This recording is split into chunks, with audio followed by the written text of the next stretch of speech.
hi everybody. This is Paul Quin on behalf of the Sessions, here with another Artist Series interview. It is my true pleasure to welcome a fellow Brit, somebody who plays the most beautiful musical versions of the instrument. Steve is a drummer, but primarily he's a musician. So please help me to welcome Steve Ferrone to the Sessions. Good morning, or afternoon, or evening. Yeah, definitely afternoon for me. And you're joining us from LA, right? Yeah. So it's just coming into afternoon for me. Well, listen, better where you are than where I am, because I've spent the morning preparing for the hurricane that's supposedly coming directly at us on Wednesday. You know what I spent the morning doing? What did you spend the morning doing? I spent the morning watching the replay of Brighton beat Tottenham Hotspur yesterday.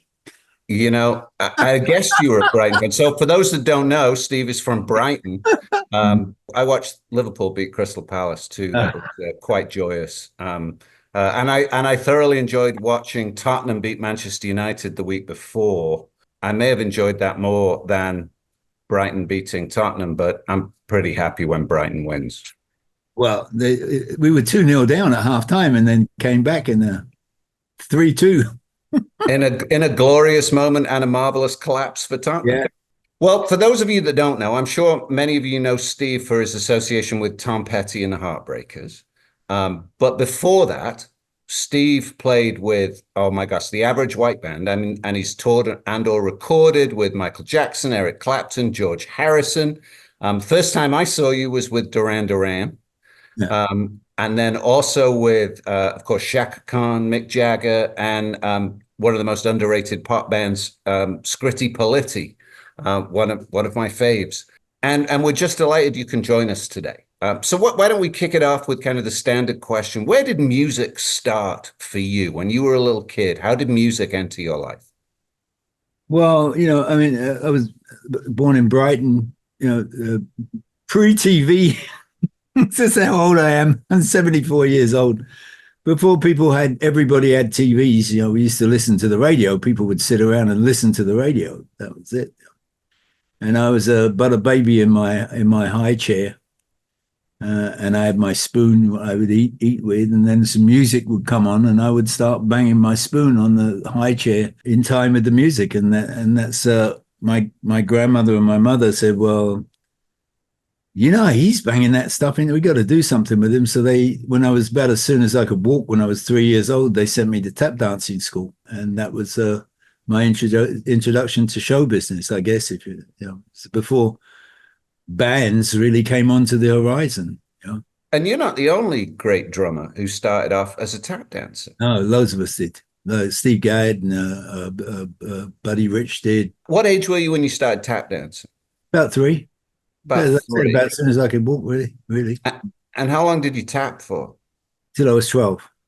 Till you were 12. So by that time, you understand all sorts of things like subdivisions, how the bars are structured. Verse, chorus, introduction, what we used to call light and shade.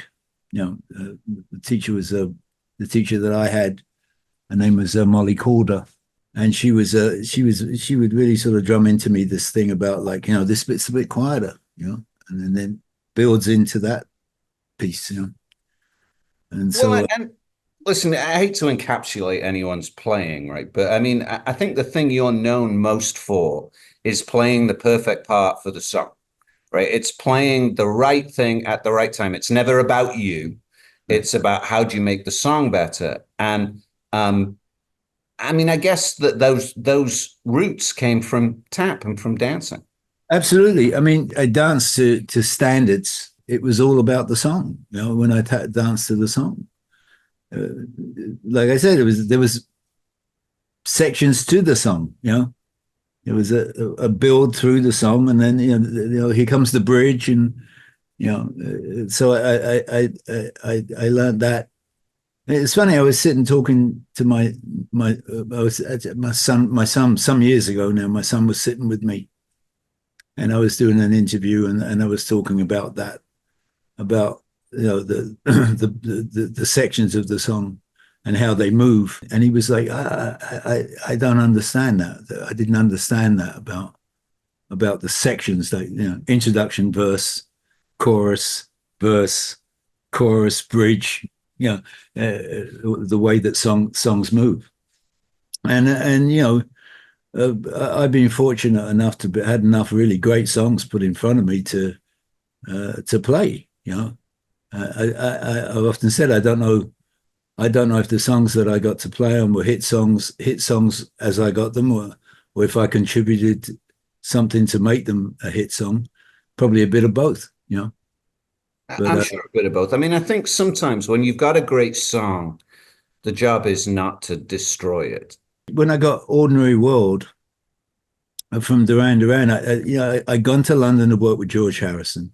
I used to rent an apartment on Sloane Street because it was near the Albert Hall, and sometimes I'd take the bus up to the Albert Hall from Sloane Street with the fans, when I played there with Eric. And so there was this apartment that I used to rent on a regular basis there, and I took a ride down to the King's Road, and I spotted this guy walking down the King's Road, and it looked like Warren Cucurullo, and I hadn't seen him in a couple of years, and he looked like Warren Cucurullo, but this guy was a bodybuilder. He had muscle, was buffed. And Warren, when I knew him, last time I saw him, he was just a skinny rock and roll guitarist, little guy, And Warren had taken up lifting weights and buffed himself all out, and it was him. I was like, "Hey, Warren, Steve said you're in town. Can you do a session for me?" And this is while I'm driving and he's walking in the King's Road in the traffic. I said, "I don't know. I'm here with doing stuff with George Harrison." He put his hand in his purse, in his bag, and he threw a cassette into my car window and said, "That's the song I want you to do. Call me when you know you have time."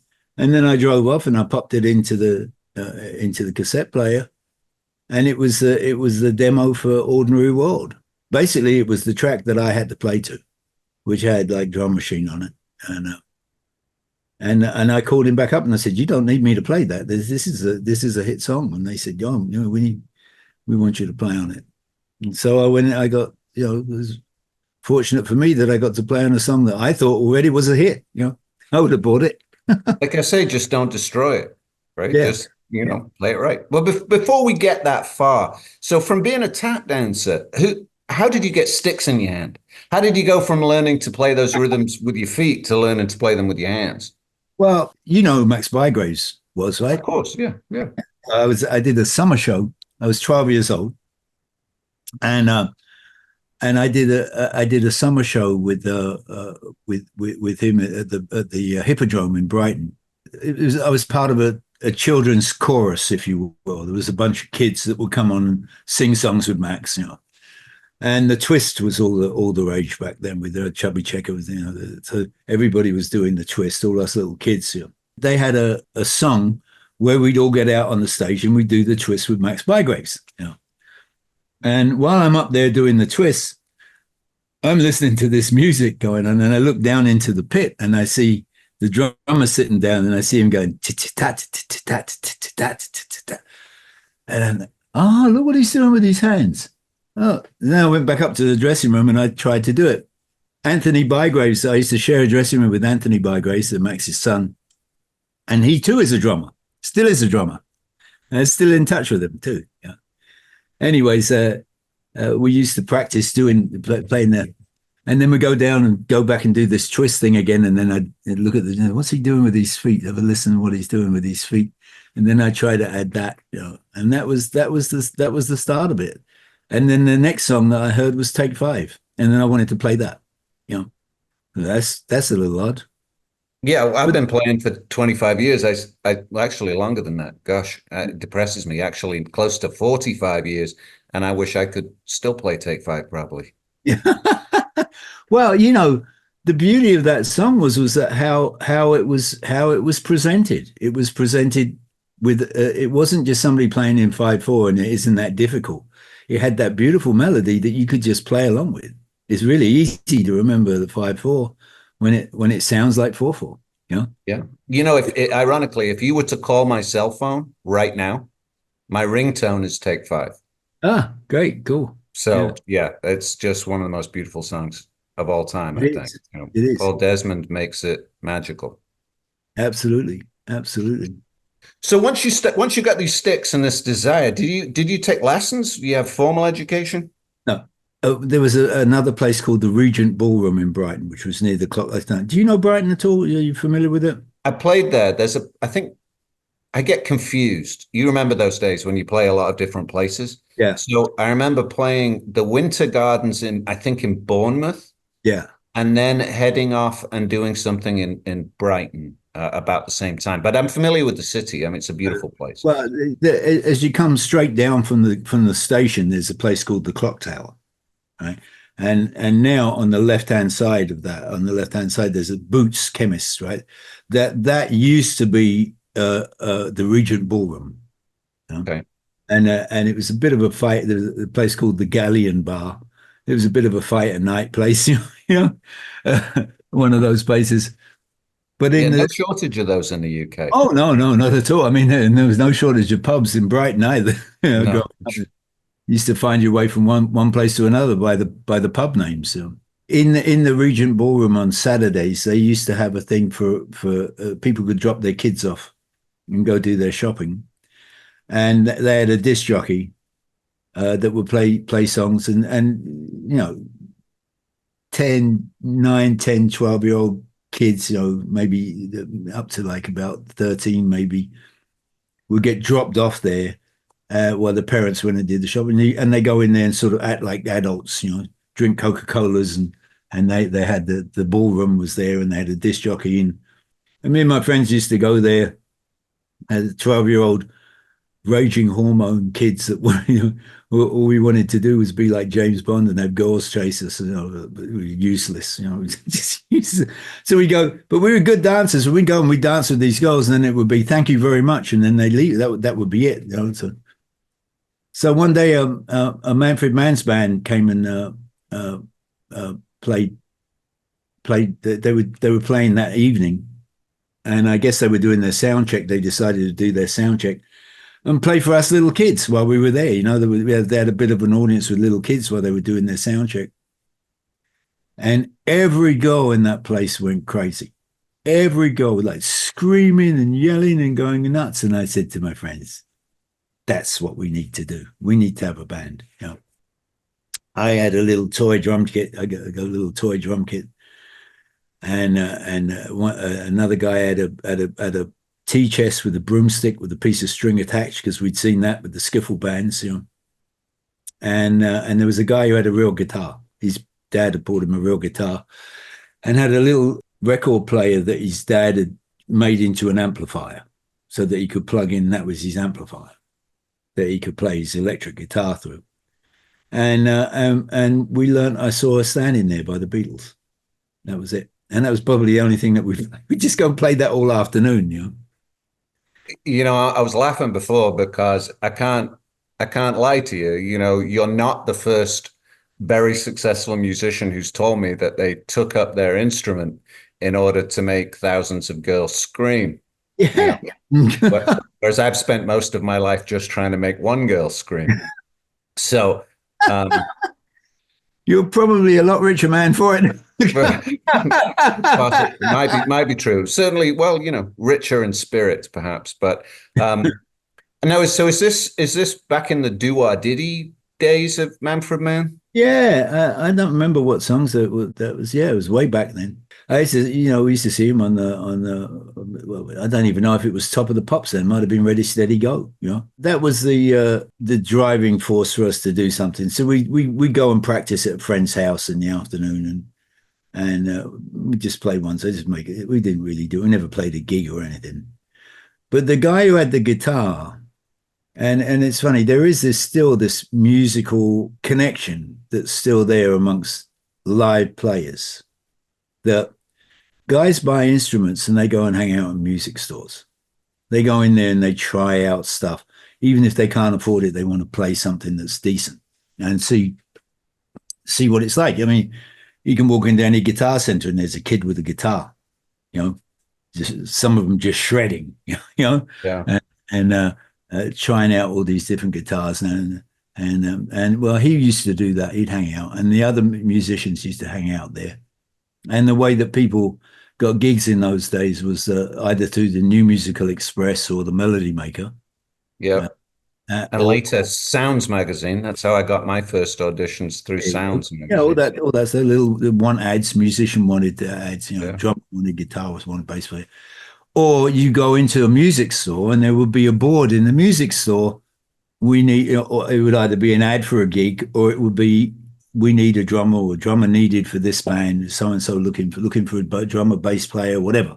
And so he was hanging out in there, and there was a band in there called the Flames at the time. They were called the Flames at the time, and they were talking to the owner of the records of the music store and telling them that they had a gig coming up, but their drummer had to have his appendix out or something. He had, had to have a procedure in the hospital, and they needed a drummer to fill in for this gig, right? And these are kids.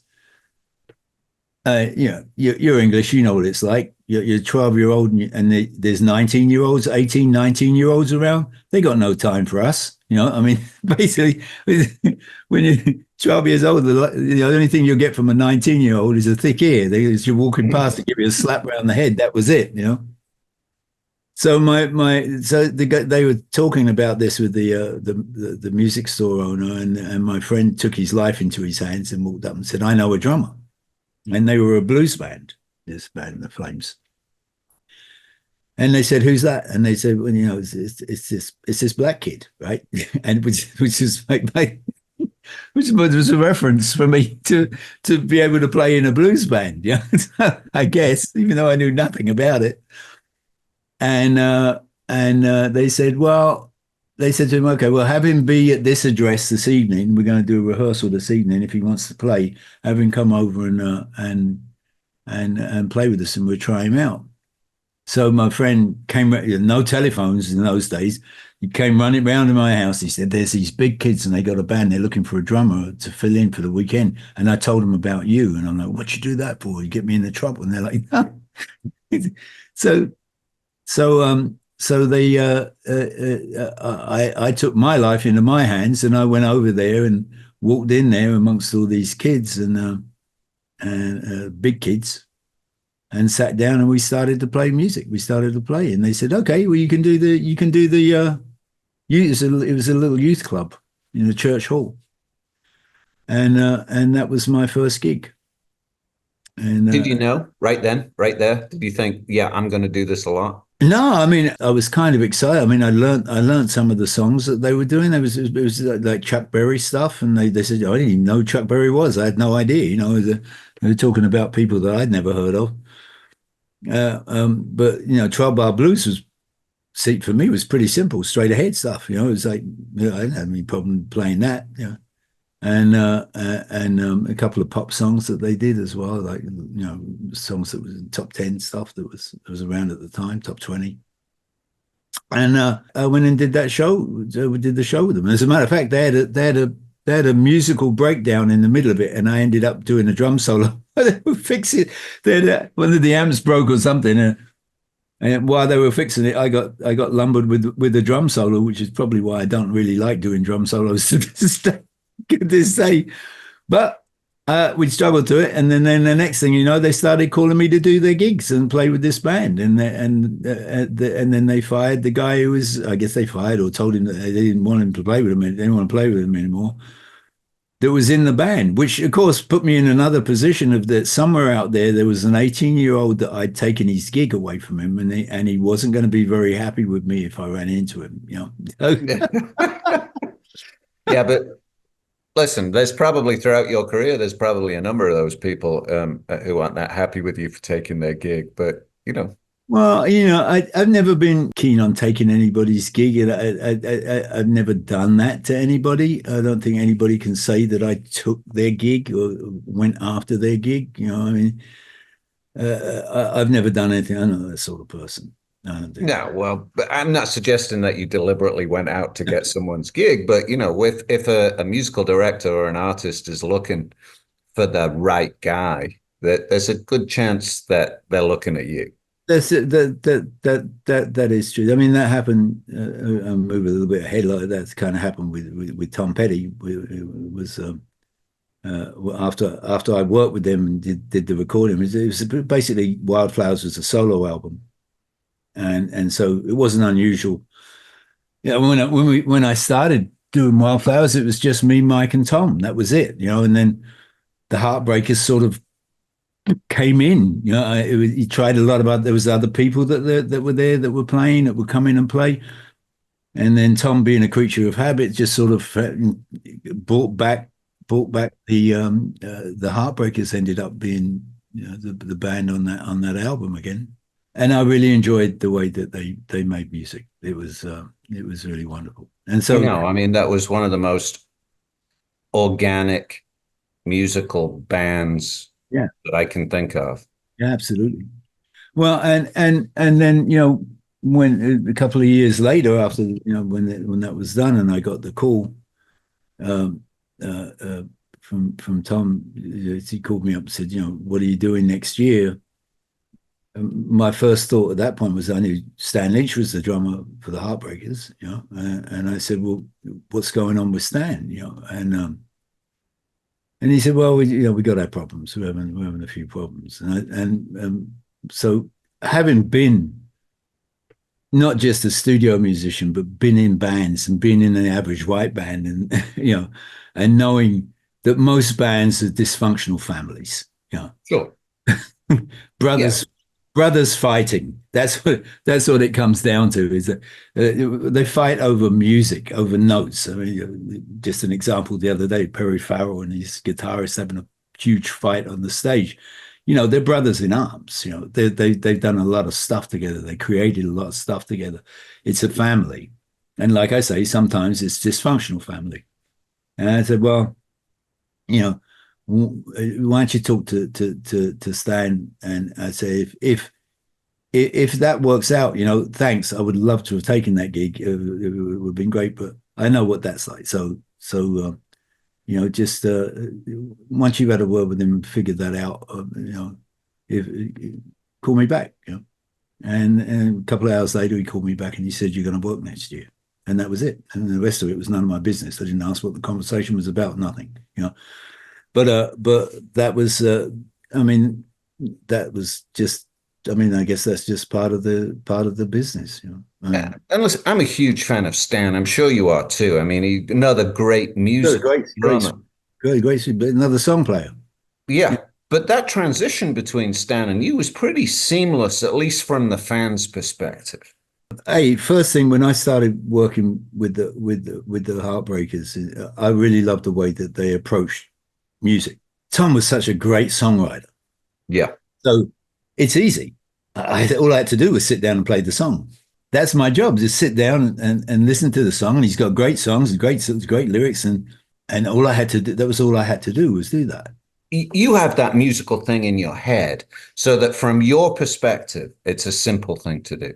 Yeah. But the truth is, whenever you go see young up and coming bands, you frequently find musicians that, as simple as that is for you, they don't manage to find that part. No. And so it's simple, but it's not. Well, I've worked with, there was a guy once, a Berkeley student, I couldn't do a gig. And it was a Dire Straits gig, And so there was this gig that was there. And this guy was working at a friend of mine's studio, And as this was going down that I couldn't do this gig, and I said, I got to find somebody who could do it. My friend said to me, well, what about this kid, right? So I said, okay, fine. Do you think you can handle that gig? And he said, yeah, I can do that. Berkeley guy. Okay, I tell you what, here's a tape of the show. Make your notes, come over to my house, come over here, and we'll go over the songs. And he came over and he had no idea. And I said, can you sing the song? Can you sing it? He said, what? I said, just sing the song. He couldn't sing the song. He was so intent on what he was going to play drum wise and his little Berkeley fills that he learned, that he didn't take into effect that, let me put all that aside. What's this song about? Let me listen to this song and listen to how this song is played. Listen, and then make it your own. I'm not saying you have to copy it note for note, You can change stuff in there, but just make the dynamic and stuff that needs to happen to move that song forward. I think that's a really common issue with people that come out of some of these really prestigious schools. And listen, I think Berkeley does a remarkable job of bringing out Absolutely. professional quality guys. But I think when you're playing at Berkeley, there's a tendency when you're playing with any organization to try and impress the drummers that you're competing for that gig for at Berkeley. Right. And if as soon as you start playing whatever instrument you play, as soon as you start playing at a gig for the other people in the crowd that play your instrument, yeah, you're going to detract from the song. right, And that exactly. takes discipline to not do that. Look, I followed Robbie McIntosh into the Average White Band. I followed Phil Collins into Eric Clapton. I followed Robbie McIntosh before that again, but into Brian Auger's Oblivion Express. Yeah, I followed these drummers. A lot of them, guys, Stan, everything, and what it all came down to was not looking to play anything, trying to figure out what they did that was needed. They made a statement. They made some work, and there's some certain musical statements that they done. On the other stuff is like, how did they play this song? Not what are they playing? How are they playing the song? If they have a dynamic to get quieter, I can make it quieter, and I can play whatever it takes for me to make it quieter. It doesn't have to be the same pattern. Even it can even be less, right? But that dynamic has to be there. Then there's the things that you have to do. There's things that you listen to the song and you say, yeah, there's nothing that I can play there other than that. Not a dang thing. I think I've recorded Rock Steady probably 4 or 5 times, and everybody's had an idea about how we can play it this way or we'll play it that way. We've gone into the studio and we've given it a good shot to play it, and it's always ended up me going and playing Purdy. Not his part per se, but playing that spirit of Purdy in that. And that's always been the one that's made it onto the record. Yeah, well, if it ain't broke, don't fix it. Right? There's no other way to think. Get into the mode of Purdy, and play Rocksteady, and you're there. I love it when people say, "Oh, you play so simply." Well, if it was so simply, how come everybody's not doing it? It's not that easy to do. It's just playing the dang song. I went to see my friend Leland Sklar and Russ Kunkel playing with Lyle Lovett just the other day in Clearwater.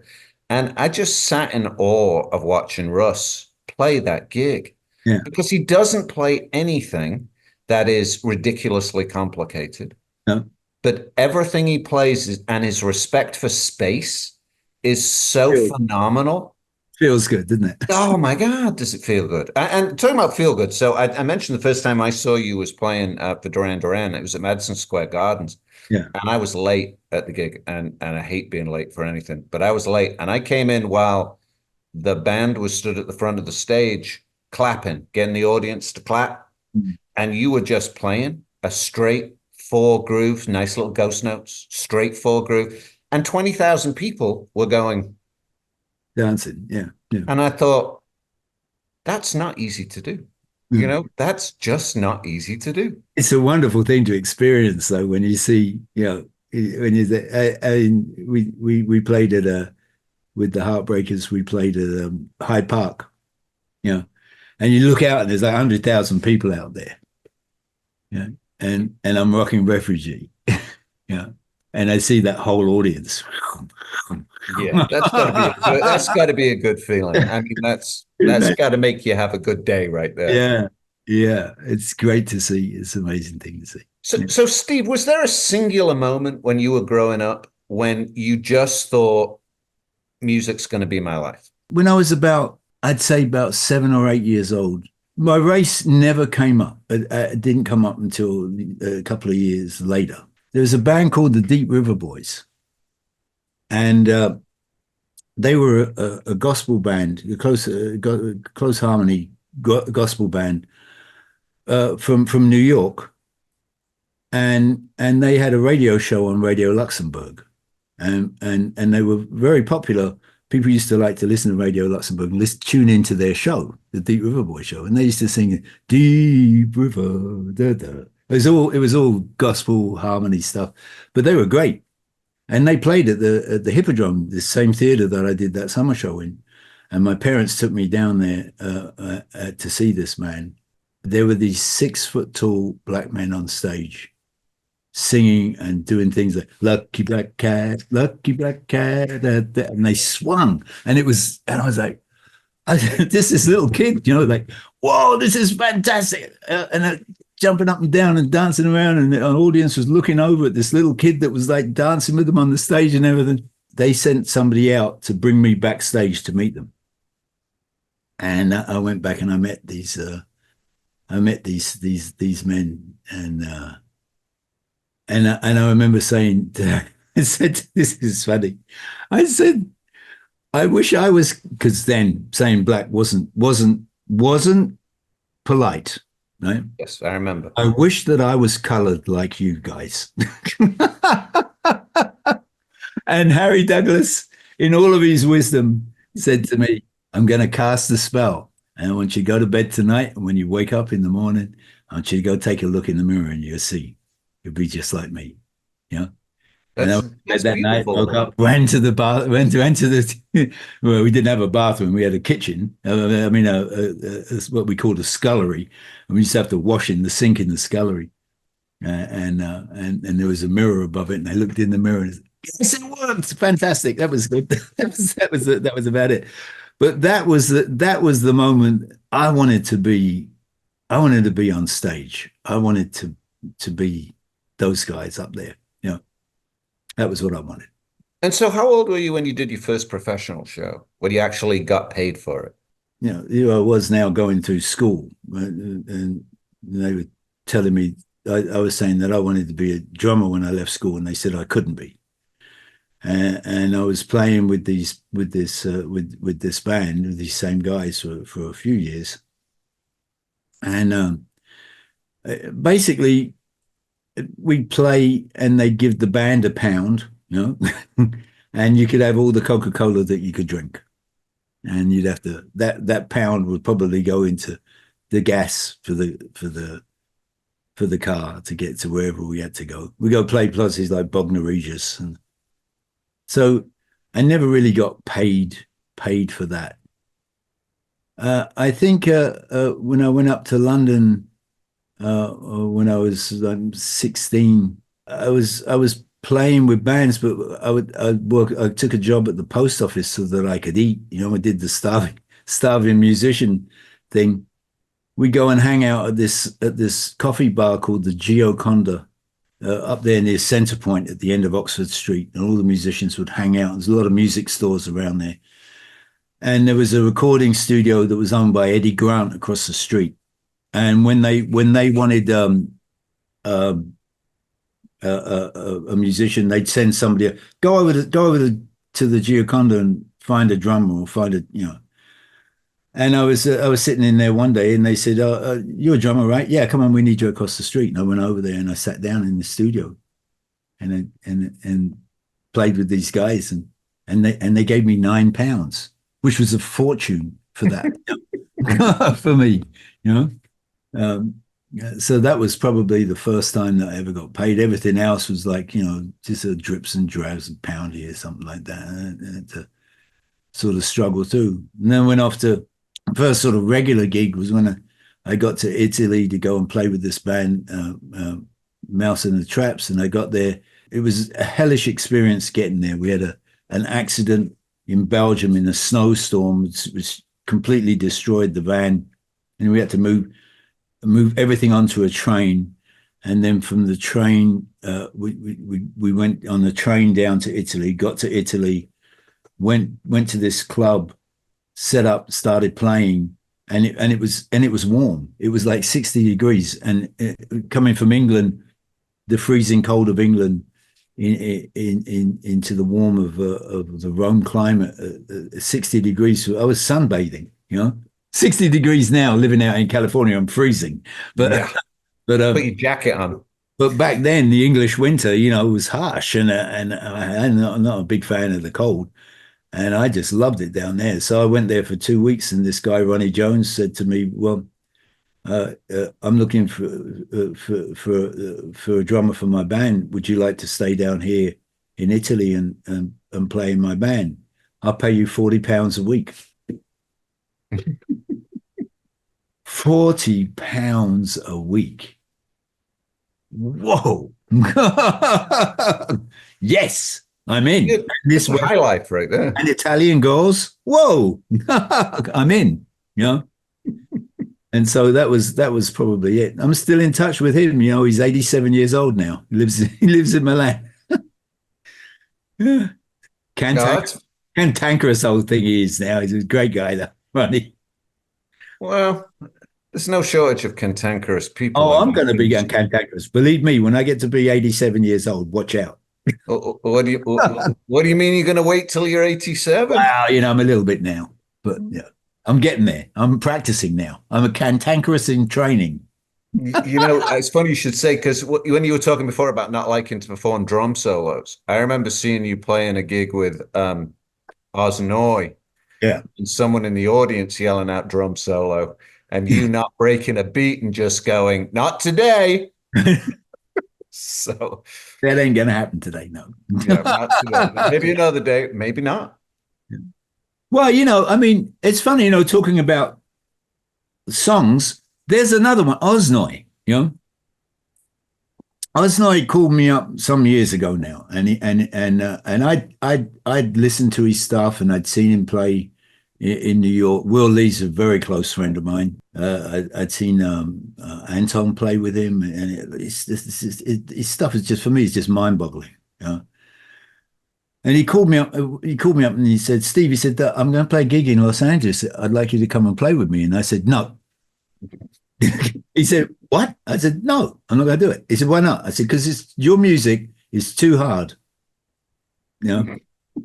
He said, "It's not hard. It's not hard at all." And I said, "What planet are you from that doesn't find that music hard?" I'm laughing because I've had exactly the same conversation with him. I've even had conversations with him where he's told me, no, it's in fours. And I'm like, It is. Can count it, and it's not in fours. And he's going, no, it's in fours. But it is in four. The only thing is that he'll put a downbeat in a strange place with the note, which would throw you into thinking, what the hell was that? But it's 4/4. But it's his brain. He's Thelonious Monk on steroids with a guitar. No, that's fair. That's fair. But what I had to do, he sent me a chart of it, right? And I came in, I said, "Okay, I'll do it." But I said, "How long is it?" 2 weeks. I said, I gotta have music, and I gotta have what we're gonna play so I can listen to it, so I can figure this out. And I came in here and I put the chart up, and I'd look at the chart and I'd listen to what he was playing, and it didn't make any sense. It still didn't connect. So what it came down to was, okay, I'm going to have to learn each section bit by bit so that I could sing those sections. I got those sections and then tape them together. And then he had to come in 3 days early and come in here and work with me, and the bits that I couldn't figure out. After I've learned it, I could play it with so much because it became the song instead of becoming this technical thing that was in front of me. It became a song, and I could sing it, and it made sense. That's the second time you've made reference to, as a drummer, being able to sing the song. Yeah. And I think that's super important, but it's something that a lot of people don't do. Mm. I mean, have you always done that? You've sung the part? Yeah, I sing it. The other thing that's important too, I mean, you see me sitting there singing along with Tom Petty. If you watch any videos, I'm sitting at the back and I'll be singing the songs. With an artist like Tom, was that you had to know that he had the space to get the lyric in, right? So if I started singing the song and that didn't feel comfortable, or it felt too drawn out, would be to get it to that place where he could sing that, get that lyric and get that lyric in. And a lot of singers, songwriters need that for you to have some sort of idea that they have the place to get there. Now, before you would record a song, would you look at the lyrics, see what the song was about? No. See, I never have either, but I know in conversations with Steve Gadd, he would say, or with Liberty DeVito, they both say the same thing. Oh, I'd have to read all the lyrics. I'd want to know what the song was about. No. I usually like to know how that rhythm thing is going to feel. Once somebody starts, look, we used to go when we used to record with Shaka Khan in New York. You know, we get in there, all the guys that were playing on the session, and Arif Mardin was a stickler for parts. Let's find the parts that everybody had their parts to play within this song. You know, I'd find a pocket, and we played the song down, and he would go in and adjust this and adjust that, and you know.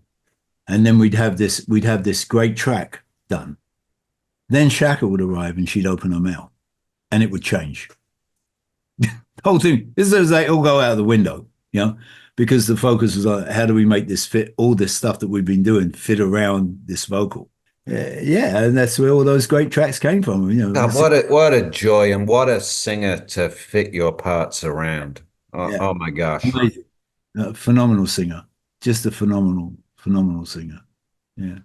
Yeah, well, truly one of the best. You know, those singers that you only need to mention one name and you know who they are, you know, whether it's Aretha or Patti or Shaka, you know, we all know who we're talking about. So, yeah, one of my favorites. So the gauge of a career is not one big highlight, right? It's going from one great artist to the other. And you have managed that. And so it has to be, and you tell me if I'm wrong, it has to be not just satisfaction with the playing, but satisfaction with the man too. Yeah. So how do you balance that when you're dealing with new artists? The music actually comes first. I walk in and listen to what the song is, and try and find out what they want, and then once I've found what they want, try to own it, you know, and put my little stamp on it. You get into what they wanted, and once that starts to happen, you're in that creative space. I don't have to be, you know, Mr. Pleasant making a joke with everybody. I'm not there to do that. I'm there to learn this music and play your music to the best of my ability. And once I've done that, then friendships form. Wonderful, long-lasting friendships form about. Well, and people you played on stage with when you were a kid, you're still in contact with them. So my guess is it works. Yeah. But, you know, especially when you're on the road, though, because I understand that in the recording world, because everybody wants to record with a single-minded, creative musician who's listening and contributing to a song. But on the road, aren't there other considerations? Do you really want to be on a bus for 22 hours with the guy that plays the part perfectly, but happens to be incredibly difficult? It's well known I hate buses. It is well known. That's why I ask you the question. I know that's not your favorite thing to do. Yeah, buses. My idea of a bus is like a G4 or G500. I like that. But it hasn't always been that way, though. I mean, you must have done your fair share and more of time. I have to tell you, in my career, I've been very, very fortunate with that. I've managed to stay away from buses a lot. So when you toured with Tom, did he used to have a hub city? When I started with Tom, he'd have a bus, and we'd do maybe 3 or 4 hours maximum on a bus to get from point A to point B. And then he started to take a jet to get from, you know, to get around. And then finally, the bus was basically, he had a bus and that was his dressing room. And we'd have jets and we'd hub. So we'd stay in Chicago and then we'd go out and do these towns all around Chicago. Then we moved to New York and then we'd go out and do all around New York. And then Dallas and then go around there, you know. That is West definitely. Breakers stay at home and then go do a gig. I just go to the Van Nuys Airport. It's just there where the private jets take off. I could walk there, and I go over there and get on the plane and fly to San Francisco, play a gig, and be back home before everybody got out of the parking lot. That is clearly the preferred way to do it, Oh man, but yeah. not the normal way to do it. Well, I mean, there's a lot of artists that do that. And now things, with Mike Campbell right now, we're not in that position to be able to do that. So there's some buses and there's some commercial flights. I'm not a big fan of an overnight bus ride.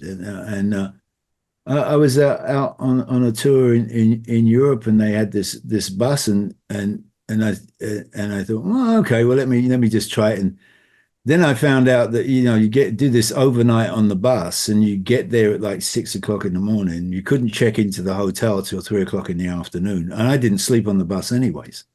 And so I get up and wander around until 3 o'clock in the afternoon. I thought there's got to be a better way to do this. So I called the club, and I said to the club, I said, "Do you have a hotel that you use to put your people that little bands that come through there that play in your club?" And they said, "Yeah, there's a little guest house right around the corner. It's clean, it's nice." I said, "Well, can you get me in there?" "Yeah, sure, no problem." So I would go to that hotel. I'd stay in the hotel, and then we finished playing. I'd walk to the hotel. The band would get on the bus and go overnight. And then I get up very early in the morning anyway. So I get up very early in the morning. I get on a train. I get to the next gig. I walk past the bus that they were all sleeping on, and go check into the hotel and go and have lunch. Yeah, and I'm a better player when I do that. When I can do that, I play much better, and that's what it's about. If I'm going to be there and just play awful because I'm tired, and that's what it's about. But you also have a reputation for being fiercely independent in the way that you do things. And I don't think you can separate the personality from playing. So, well, yeah, maybe. Yeah, I'm good on my. I have. Yeah, well, I'm a recovering alcoholic, so I have things that are important for me to do, and I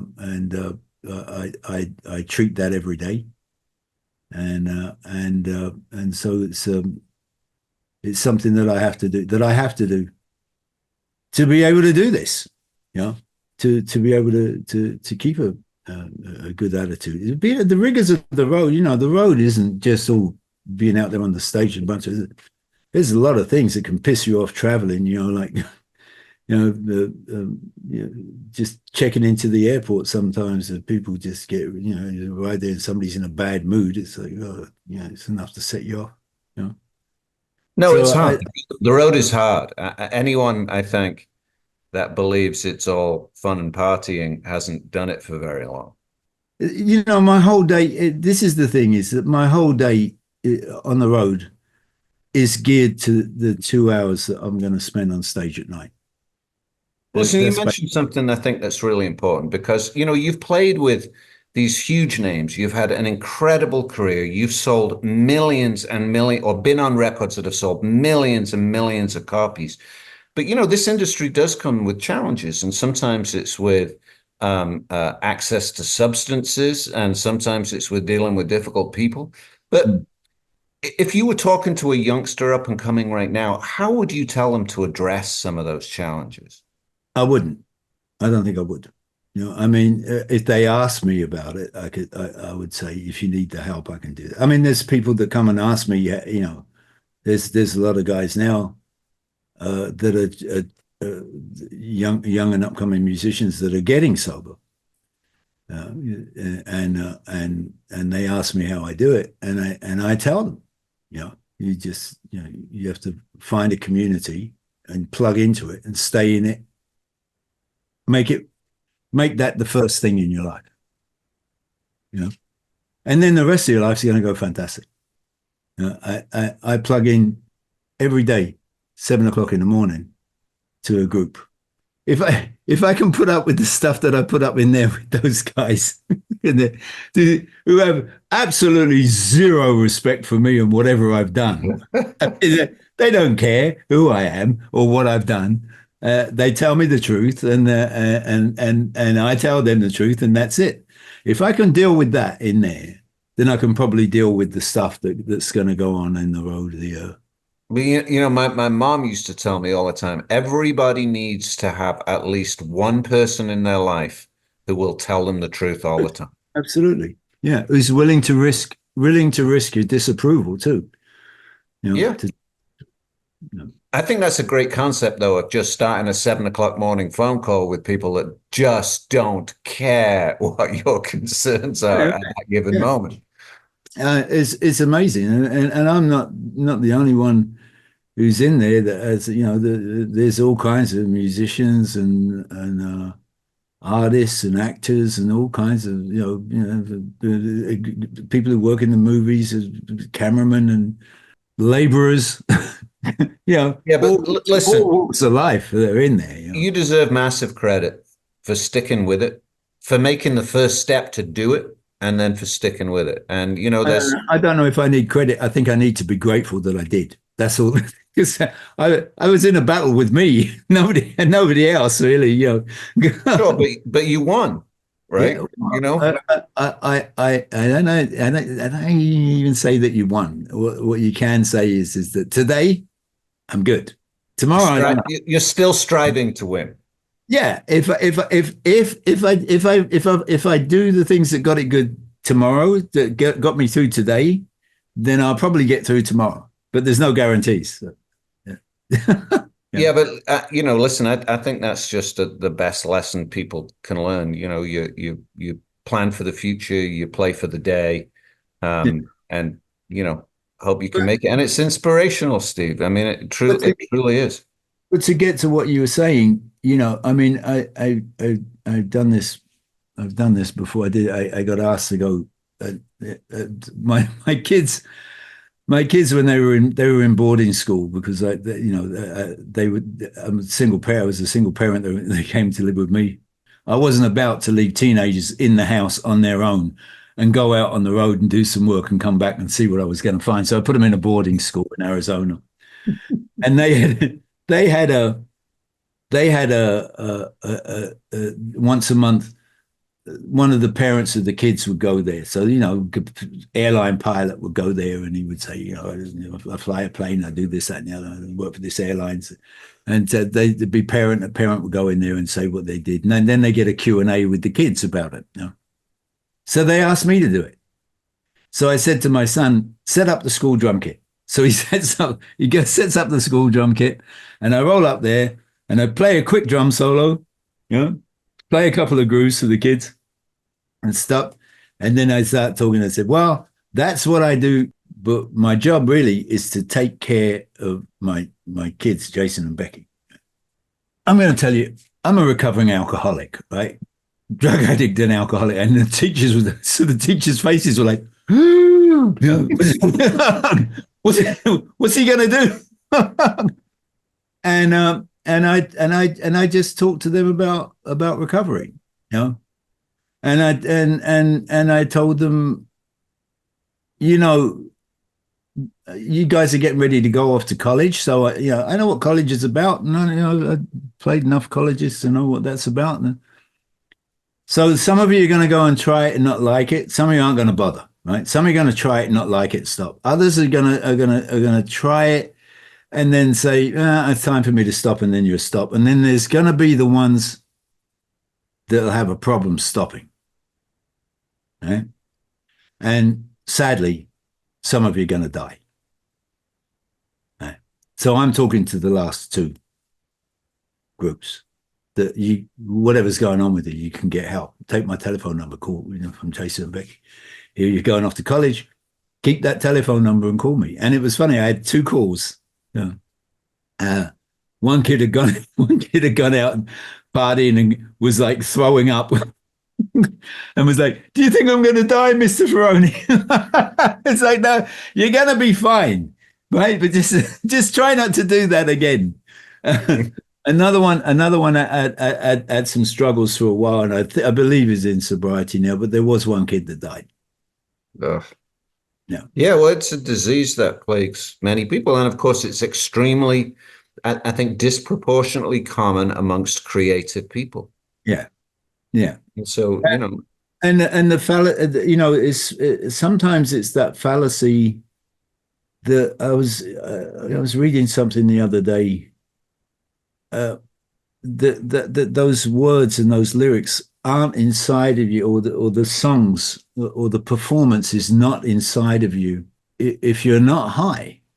Now, obviously, me sitting there telling you that I used to get high, right? I used to get drunk and high. So, oh, so you did all those Shaka Khan sessions high? No, yeah. no, I didn't like playing high. I didn't like it. It seemed to separate me. I was always sort of worried about, is this the chorus? Where am I in the song? I didn't know where I was. It was like, Well, Vinny Colaiuta has a phrase which he uses, and he means it in a slightly different context, but it applies here. He always says, thought is the enemy of flow. And it is so true that if you get inside your head, which is far more likely to happen when you're not sober, right. it interferes with your playing. Absolutely. And in my experience of playing with musicians that might abuse anything, the only person that thinks they can do that job is them while high. The rest of us know that you can't pull that off. And Well, it's kind of, if you want to be taken seriously and you want to have a long career, you got to be the best at what you can be, and it's hard to do that when you're under the influence of something else. True. I mean, I think there's a lot of musicians that have tried it, and bands especially. I've been in a couple of bands that you've gone in the studio and you got completely schnackered, and you gone in there and you said, "Oh, this is fantastic. This is the best stuff I ever played." And then you go away and go out and party, and then you get up the next day and you come back to the studio and say, "Okay, can I have a listen to that tape that we did last night? It was great." And you sit there and you listen to it, and it was like, "No, I want to hear that one. What was the third? That is the third take. Oh, well, maybe it was the one before that." And then you listen to the one before that, and it's all awful. Yeah. I need you to tell everybody who watches this about Mike Campbell's project, The Dirty Knobs. I mean, because that's who you're out on the road with now and again right now. Yeah. I want everybody that comes to the Sessions page, to the Sessions Panel YouTube channel, or any of our social media, I want them all to rush out and buy tickets to see The Dirty Knobs. So tell us a little about it. Well, I don't think we're going to be out again till next year. Mike was talking about doing some more recording. Mike is a very prolific songwriter, and he's really, since Tom passed, he's really worked on his vocals, and he's really worked on becoming a front man, and really worked hard on his lyric writing, and he's always been a really good songwriter. I think he's always been. I mean, he's had numerous hit records, and Boys of Summer and The Heart of the Matter, and the stuff that he did with Henley was just a part of it. So what percentage of the set is Tom stuff? Very And little. what percentage is original material? Very little. I mean, maybe I'd say a little bit under, maybe 10%. He'll do every once. He'll drag out something that's usually a deep track, something that's not one of the more known songs. Once in a while, we'll do "You Wreck Me." Maybe we'll do 3 songs or something like that, and we play for 2 hours, 3, 4 songs of Tom's. Maybe that's it, and we'll play for 2 hours. So imagine you are an up and coming musician. You're 18 to maybe 22 years old. Age doesn't matter. You could be older, you could be younger, but you're someone that's gonna you're that person, and you're watching you, Steve Ferrone, now talk, age 74. So the question is, what information would you give that 18 to 22-year-old? What do you wish you had known then that you know now? I don't think there's anything that I'd wish that I'd known then that I know now. There's some stuff that I wish I'd I wish I'd paid a bit more attention to my own songwriting. You know, because I think that's definitely that's a really good investment in yourself to write songs. I would say if you can do that, sit down and do that. But I would say that, you know, today, when I was coming up, the union was very strong. The boom years of the union in New York, when all the recording sessions that were going on in New York and all that, well, everywhere, every session went through the union. And when I went down to pick up my checks, I'd look at it and I'd say, what's all this money taken out of this check here? There's like, you know, half of it is missing. And, well, there's your tax, there's your state tax, there's your federal tax, and there's your retirement. Well, there's a big chunk of money that's gone into that retirement thing. Is there any way around that I can get that money? No, you have to pay into it. I tried every way to wiggle out of paying that retirement. Let me tell you, hopefully you'll get to live to be 65 years old and you'll cash in a retirement fund. Things have changed so much now that they don't put so much stuff when you do sessions. They don't put it through the union. You know, the business is like it's always, you know, it's like you go and do a session now and somebody will hand you a contract. You know, be careful what you're signing. You know, don't just sign it because, it's a big artist. I want to be on that record. Yeah, that's fine. Sometimes you're signing away your rights. I mean, a number of times that I looked at these things. I've never been given. Why are they suddenly giving me a contract? And I look at this contract, and I said, well, what about neighboring rights? And if you don't know what neighboring rights are, then you better look it up, right? What about there's all these funds that when a musician plays on a record, it gets played on the radio. There's a very small percentage of it goes to that musician, but if it gets played enough on the radio, that can work out to a nice paycheck. Yeah, especially in Europe. Yeah, that's the stuff that you're going to get for the rest of that stuff you'll get for the rest of your life. They will spend a fortune trying not to pay a musician. You just answered the question by saying you don't think you would sell anything to an 18 to 20-year-old. And now you're answering that question, but because you know what? Every young musician should realize you don't sign a contract till you show it to somebody that can tell you what the words mean. Absolutely. I mean, I've had guys give me, you know, all of a sudden they've shown up with these contracts and they look at this thing. I'm like, I need a lawyer to read. I'm not going to sign this. Why would I sign that? Right. So I would say to them, okay, look, I know you want me to sign this contract and I want to sign it. I want to say, I want to sign it, but I know that you don't want me signing something that I don't understand. For me to take this to a lawyer, it's going to cost me more for him to read it than you paid me for the session. So if you want me to sign it, you can pay my lawyer to look at it for me. Or you can have your lawyer come and explain it to me line by line. And that's a risky alternative right there because their lawyer doesn't represent you. Not really, because A, I'd record it, and B, he's going to have to tell me, when I ask him, where is that in there? He's going to have to show it to me and put it in there or not. Because it's pretty straightforward, really. 10 years ago, I didn't know anything about neighboring rights. I didn't know anything about these funds that are out there that are there for the studio. Nobody did. And then all of a sudden, they've been there for years, right? Yeah. All of a sudden, you start hearing about this. There's billions of dollars. All you got to do is call up this company and give them a list of the songs that you played on the records that you played on, and you'll get a check. Now, I'd say a check. It's not a tiny check when you played on not much records as I have, or Steve Gadd, or Steve Jordan, or all these guys. It's a substantial check that comes in every year. Yeah. Right? I've helped many clients with getting their neighboring rights. In fact, I just helped Bernard Purdie to get his. He's waiting for his first neighboring rights check. I think it's going to put a big smile on his face. Oh, he'll die. So where the hell's this man? Bernard, it's something that's it's something that for me, I really feel strongly about that a lot of the young musicians today don't realize that. And there's a lot of guys that would just because there's a bigger artist, and they feel, oh, I've made it if I play with that person. They're not really looking at a career. They're not looking at a lifetime of being around for it. I don't think any of us when I was young, I remember when the Cuban crisis was going on. I was on my knees. Please God, let me live to be, let me see, 30.